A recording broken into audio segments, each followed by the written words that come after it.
आपण काय म्हणतो, की दिल्लीचं ये तख्त राखे तो महाराष्ट्र महाराष्ट्र माझा. माझा. हां. अगदी. आणि मला त्या सिंहासनाबद्दल अजून अशी माहिती तुम्ही तुमच्या माध्यमातून सांगा, की ते सिंहासन शेवटपर्यंत छत्रपती शिवाजी महाराजांच्या नंतर परत छत्रपती संभाजी महाराज आले. छत्रपती संभाजी महाराज नंतर राजाराम महाराज हे छत्रपती झाले. त्याच्यानंतर ते सिंहासनाचं म्हणजे कुठपर्यंत एक अस्तित्व होतं. अस्तित्व होतं म्हणू शकतो. मी सांगितलं ना तुम्हाला, की संभाजी महाराज ही हत्या झाल्यानंतर जुल्फिकार खानाने त्याच्या चिरफाकड्या केल्या. हां.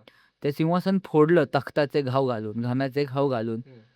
ते सिंहासन फोडलं आणि त्याच्या ह्याच्यात पण त्या सिंहासनाची एक ज्वलंत अग्नी जिवंत होता नाही का? की ते सिंहासन वस्तू म्हणून त्यांनी सर्वनाश केलं. पण त्यामागची जी प्रेरणा होती, की तुम्ही लढत राहा. राष्ट्रकार्यासाठी, धर्मकार्यासाठी तुम्ही काम करत राहा. ही जी प्रदान करण्याची ताकद होती त्या सिंहासनामध्ये. मग राजाराम महाराज जंजीपर्यंत गेले. नंतर शाहू छत्रपती आले. शाहू महाराजांनी किती वेळ मराठा साम्राज्य सांभाळलं. अटक ते कटकपर्यंत मराठे गेले. ती प्रेरणा काय होती, की सिंहासन फुटलं, राजा गेला म्हणजे थांबायचं नाहीये. थांबायचं नाही. आजपर्यंत हिंदूंच्या परंपरेमध्ये हेच झालं होतं. सिंहासन फुटलं, राजा गेला, विषय संपला.